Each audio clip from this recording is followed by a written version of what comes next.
को जब आगे बढ़ाया तब उन्होंने कहा कि जो जमीन को जोते बोए वो जमीन का मालिक होए, राष्ट्रपति का बेटा हो या चपरासी की हो संतान, और टाटा बिरला अंबानी हो, सबको शिक्षा एक समान, सबको शिक्षा सबको काम, वरना हो की नींद हराम।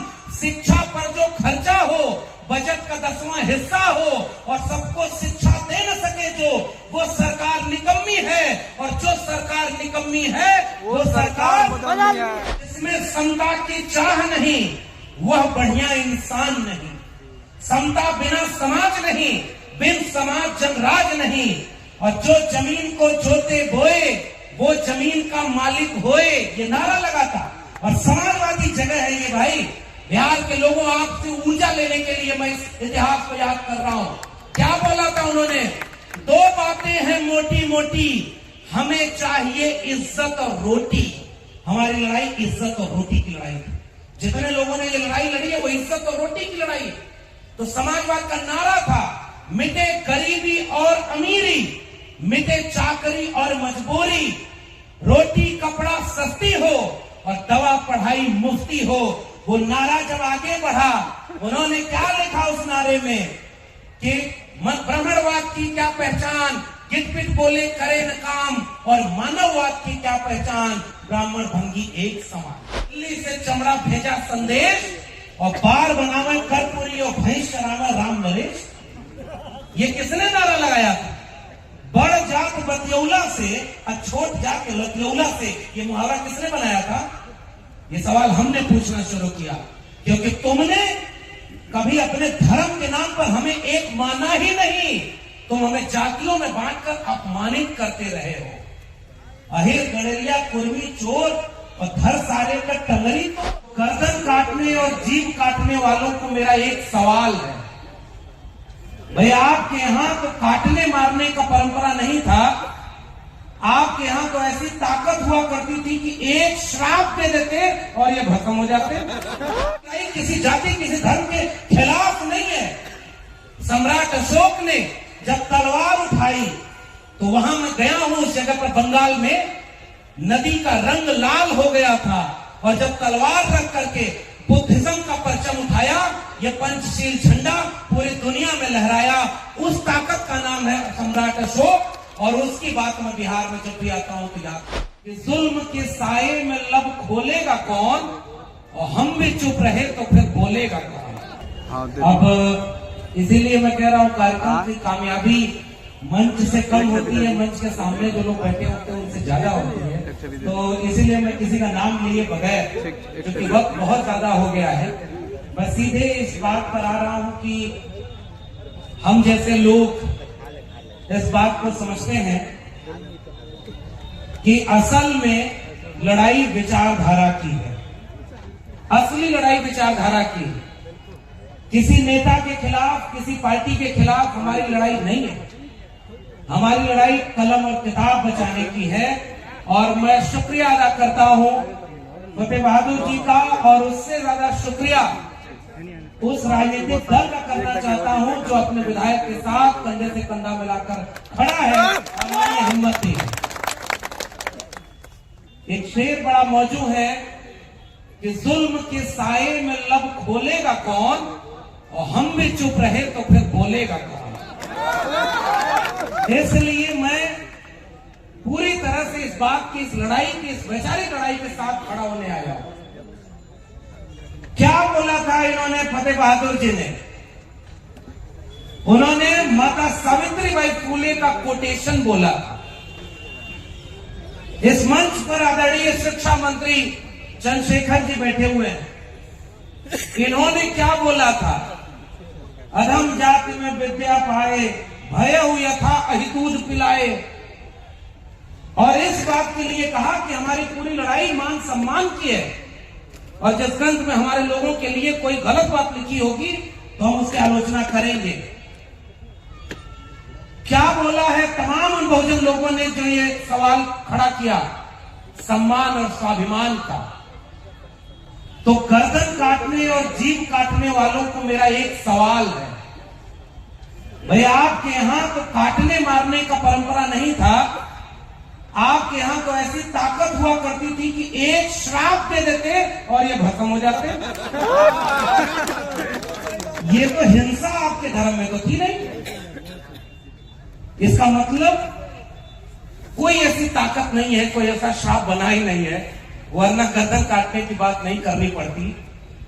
इसीलिए सबसे पहली बात यह है कि वैचारिक लड़ाई कलम और किताब से लड़ी जाती है, और त्रिशूल और तलवार के खिलाफ कलम और किताब की लड़ाई का साथ देने के लिए मैं इस मंच पर आया हूं, और आप सबके सामने ये कबूल करता हूं कि इस कलम और किताब की लड़ाई को हम आगे बढ़ाएंगे और कलम किताब को जीतने की बात करेंगे। आज ये कार्यक्रम जो हुआ है, ये कार्यक्रम माता सावित्रीबाई फूले के ऊपर, और ये होता है एक वैचारिक आंदोलन। अगर आपको फतेह बहादुर जी की कोई बात गलत लग रही है तो आपको यह कहना चाहिए कि ज्योतिबा फूले और सावित्रीबाई फूले गलत है, नहीं कह सकते। अगर आपको बाकी लोगों की बात गलत लग रही है तो ये बात तो हजारों साल से हमारे पुरखे पूछते आए, तुम कद बाबन हम कद सूद और हम कद लोहू तुम कद दूध। मैं और चौपाइयां पढ़ता हूं, मैं तो अपने ऊपर बात भी नहीं कर रहा हूं। प्रोफेसर जी हैं, शिक्षा मंत्री जी, और आदरणीय आलोक मेहता जी बैठे हुए हैं, अनिता जी बैठी हुई है, मंत्री हैं। मैं आप लोग के सामने देखिए शुरू में एक बात कहना चाह रहा हूं। आलोक सर जब बोल रहे थे कि हमारी सरकार है तब ये कार्यक्रम हो रहा है और एक जलसे की तरह हो रहा है, और फर्क देखना होता तो आप हमारे यूपी में आ जाते, वहां अयोध्या मथुरा काशी तीनों है, और अगर आप इस तरह का कार्यक्रम चलाएंगे तो उसके लिए बुलडोजर खड़ा हुआ है। ये अंतर है उनमें और हम में। वहां पर कांवड़ लेकर जाने वालों पर वहां के मुख्यमंत्री फूलों की बारिश करते हैं, और 69,000 शिक्षक भर्ती के घोटाला के शिकार SC ST OBC 500 दिन से ज्यादा समय से आंदोलन कर रहे हैं, उनके ऊपर उनकी पुलिस लाठी चलाती है। और बिहार एक ऐसा राज्य है जहां तलवार और त्रिशूल के सामने आजादी के बाद पहली बार कोई सरकार ऐसी है जिसने एक साल में 5 लाख लोगों से ज्यादा को सरकारी नौकरी दी। 5 लाख से सरकारी नौकरी ज्यादा देगी। और अभी तो शिक्षा मंत्री जी बैठे हुए, शायद 13 जनवरी को फिर 1 लाख लोगों को नियुक्ति पत्र बांटा जा रहा है, और ये है वो बिहार की जमीन। इसलिए मुझे लगता है सर, हमारे जैसे लोग जब बिहार आते हैं तो इसकी मिट्टी में आज भी हमें तथागत बुद्ध की तर्कशील प्रज्ञा करुणा की ताकत महसूस होती है। इसलिए हम बिहार से ऊर्जा लेकर जाते हैं। इस बिहार जब हम आते हैं तो सम्राट अशोक को याद करते हैं। आज के लोग कहते हैं हम अखंड भारत बनाएंगे, और यहाँ के लोगों को कहते हैं कि अगर आपको इनका मामला कबूल नहीं तो आप पाकिस्तान चले जाइए, बोलते हैं ना। और अखंड भारत में 45 करोड़ मुसलमान बाहर से भारत में आ जाएंगे, उसका क्या करोगे? इसलिए जब बिहार हम आते हैं तो सम्राट अशोक को याद करते हैं। ये इतिहास है आपका। हमारी लड़ाई किसी जाति किसी धर्म के खिलाफ नहीं है। सम्राट अशोक ने जब तलवार उठाई तो वहां मैं गया हूं, उस जगह पर बंगाल में नदी का रंग लाल हो गया था, और जब तलवार रख करके बुद्धिज्म का परचम उठाया, ये पंचशील झंडा पूरी दुनिया में लहराया। उस ताकत का नाम है सम्राट अशोक, और उसकी बात मैं बिहार में जब भी आता हूं तो याद करता हूं। ये बिहार मानव कर्पूरी ठाकुर की जमीन है। ये बिहार कर्पूरी ठाकुर की जमीन, इसलिए मैं कहता हूं, इतिहास इसलिए भी याद किया जाना चाहिए सर। मैं उत्तर प्रदेश का रहने वाला हूं, और जिस समय उत्तर प्रदेश में मुख्यमंत्री थे, आओ अगर आपकी भावना आहत होती है इस तरह के बयानों पर, तो प्रोफेसर चंद्रशेखर ने यही सवाल पूछा था कि अगर तुम्हारी किताब में कोई बात लिखी है जिससे हमारी भावना आहत होती है तो हमारी भावना की कोई कीमत नहीं है क्या? हम अपनी भावना आहत करने वालों के खिलाफ बोलेंगे, और इसका अधिकार हमें भारत का संविधान देता है। संविधान ने इजाजत दी।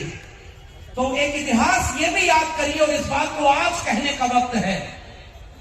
उत्तर प्रदेश में मुख्यमंत्री थे राम नरेश यादव, और बिहार में मुख्यमंत्री थे कर्पूरी ठाकुर। एक अहिर बिरादरी के और दूसरे नाई बिरादरी के। दिल्ली के लोग उस इतिहास को याद करिए, उन्होंने क्या कहा कि दिल्ली से चमड़ा भेजा संदेश और बार बनावे कर्पूरी और भैंस चरावे राम नरेश। ये किसने नारा लगाया था? बड़ जात बतियौला से और छोट जात लतियौला से। ये मुहावरा किसने बनाया था? ये सवाल हमने पूछना शुरू किया, क्योंकि तुमने कभी अपने धर्म के नाम पर हमें एक माना ही नहीं। तुम हमें जातियों में बांटकर अपमानित करते रहे हो। अहिर गड़ेरिया कुर्मी चोर और घर सारे का टंगरी तोड़। भोजपुरी समझते हैं ना? तब मैं बिहार में खड़ा हूं और उस बिहार में जो समाजवादी आंदोलन, बिहार के लोगों का इतिहास पढ़िएगा, त्रिवेणी संघ का आंदोलन जो 90 की बात करता है, उसके बाद अर्जक संघ और बाबू जगदेव प्रसाद का आंदोलन।